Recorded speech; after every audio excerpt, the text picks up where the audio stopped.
Welcome to Applied AI Engineer, a build-along course about shipping real products on top of large language models. We won't be training models from scratch, we'll be doing the job most AI work actually is, wiring a powerful model into software that's reliable, cheap, and useful. In this first episode we make our very first API call, learn the anatomy of a request, stream a response, and write a tiny adapter so we're never locked to one provider. By the end you'll have the seed of the app we grow all course long. Here's the map. We start with the foundations every LLM app needs. Then we build retrieval augmented generation, so the model can answer from your own documents. Then agents, giving the model tools, and a loop so it can take actions. Then the production layer that separates a demo from a product, evaluation, guardrails, observability, and deployment. And we tie it together in a two-part capstone. One project, called Atlas, grows with us the entire way. Let's be precise about the role, because it's often confused with research. A machine learning researcher trains and aligns the model, that's months, big budgets, and GPU clusters. An applied AI engineer takes that model, already sitting behind an API, and builds the system around it. Prompts, retrieval, tools, evaluation, safety, cost control. That engineering, not the training, is where most real-world AI value is created. Picture the supply chain. On the left, AI labs spend months and millions pre-training and aligning a model. They expose it behind an API. On the right is you take that raw capability and engineer a product around it, prompts, retrieval, tools, evaluation, guardrails. You don't train the model, you engineer the system. Everything in this orange box is what we build together. Enough framing, let's write code. Our North Star is a small assistant we'll call Atlas. Today Atlas is nothing but a single function that asks a model a question. Let's get the SDK installed and make that call. First, a virtual environment and the official Anthropic SDK. Then the one piece of secret state, your API key. Notice we put it in an environment variable, not in the code. That single habit prevents the most common, most embarrassing security bug in AI apps, a key committed to a public repo. The SDK reads this variable automatically. Here is the entire shape of an LLM call. We create a client, then call messages.create with 4 things, which model to use, a cap on how long the reply can be, a system instruction that sets the assistant's role, and the list of messages here, one user question. The reply text comes back on resp.content. 4 parameters, learn these, and you understand every call we make in this course. Run it, and the model answers in one clean sentence, exactly the role we just described. That's the magic moment, a few lines of Python, and you have a reasoning engine on tap. But to use it well, we need to understand each part of that request. Let's open up the anatomy. 4 knobs. Model chooses the brain, bigger is smarter but slower and pricier, a trade-off we'll exploit later. System is the standing instruction that shapes every answer. Messages is the conversation, which we'll see is just a list. And max tokens caps the reply length, which also caps your cost. Master these 4 and the rest is detail. The reply text is only part of what the call returns. The response object also tells you which model actually answered, why it stopped, and how many tokens it used. N-turn means the model finished naturally, max tokens means you cut it off. And those usage numbers are, quite literally, your bill. In production you log every one of these fields. Let's print them and look. There's the metadata. Stop reason is enter, so we got a complete answer. And the usage line is the one to burn into memory. You pay for the tokens you send, your prompt, the system instruction, and the entire history plus the tokens you get back. That's exactly why max tokens matters. It's a spending limit on every call. Tokens are the currency of this whole field, and we'll turn this awareness into real savings in episode 15. A conversation is just an ordered list with 3 roles. System, separate from the list, sets the rules. User is the human's turns. Assistant is the model's past replies, which you feed back in so it remembers the thread. Here we prime Atlas with 2 earlier turns, then ask a real question.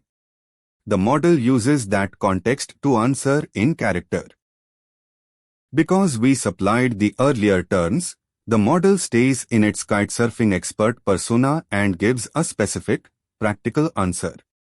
This is the key mental model for the whole course. The API is stateless. It doesn't remember anything between calls. You remember for it by resending the conversation each time. We'll automate that with real memory in episode 12. Visually, your code sends the system instruction plus the messages to the Claude API. The model processes text in and produces text out, and crucially, it holds no state between requests. Back comes the reply on resp.content, along with a usage report telling you how many tokens you spent. That usage number is your bill, and we'll learn to control it. One request, one answer, but how fixed is that answer? The single most useful knob for controlling that is temperature. Let's see what it does. Temperature controls randomness. Near zero, the model picks the most likely next token almost every time, so output is focused and repeatable, what you want for extraction, classification, or anything feeding another system. Near 1, it samples more adventurously, giving variety, what you want for brainstorming or creative writing. Choosing temperature deliberately is a mark of an engineer who knows the tool. Let's prove it. Same prompt, run twice at temperature 0 and twice at temperature 1. At 0 we expect the 2 answers to be essentially identical, at 1 we expect them to diverge. This little experiment is exactly how you'd sanity check the setting before relying on it in production. And there it is. At temperature 0, the same name twice, repeatable, the behavior you lean on when another part of your system depends on the output. At temperature 1, 2 different names, useful when you want options. Same model, same prompt, one knob changes the entire character of the output. There's one more thing standing between this and a real product, the wait. A long answer can take several seconds to finish. Making the user stare at a blank screen is a terrible experience. The fix is streaming. Instead of messages.create, we call messages.stream and open it as a context manager. Then we loop over textstream, which hands us small chunks of the reply the instant they're generated, and we print each one immediately. The flush equals true is what makes the text appear live in the terminal rather than buffering. Same model, dramatically better feel. The total time is about the same as before, but the experience is night and day. Words stream out as they're written, so the user sees progress instantly. Every polished chat product you've used does exactly this. We'll wire streaming all the way through to a web endpoint when we deploy Atlas in episode 16. Here's the difference in one picture. Without streaming, the user waits, then the whole reply lands at once, dead air, then a wall of text. With streaming, the tokens arrive one after another, so the answer visibly grows. The total generation time is identical, but perceived latency collapses. For Chat UX, streaming isn't optional. We've been calling Anthropic directly, and Claude is a superb default. But a serious app shouldn't have a vendor's SDK sprinkled across 100 files. Let's fix that now, on day 1, with a tiny adapter. The idea is a single scene. We write one function, chat, that every other module calls. Behind that function we can route to Anthropic, to OpenAI, to an open model, and the rest of the code never knows or cares. That buys us 3 things: easy provider comparisons on our own task, resilience if a provider has an outage, and freedom from locking. From here on, our app imports chat, not a vendor. Here's the adapter. A single chat function with a clean signature, a prompt, plus keyword options like provider, system, temperature, and max tokens. The Anthropic branch is just the call we already know, wrapped so it returns plain text. The caller gets a string back and never touches the SDK directly. Now watch how little it takes to add a second provider. The OpenAI branch takes the exact same inputs and returns the exact same string. The only real difference is a detail of the messages format. OpenAI puts the system prompt inside the messages list, while Anthropic keeps it separate. Our adapter hides that difference. This is the entire point. Provider quirks live in one file, behind one stable interface. And here's the payoff. We call chat with provider Anthropic and get our reply. Changing that one keyword to OpenAI routes the identical request elsewhere and returns the same kind of string. No other code changes. We've future-proofed Atlas against lock-in before it's even grown up. We'll lean on this scene again in the capstone with a live provider swap demo. One last foundation: not every task needs the biggest brain.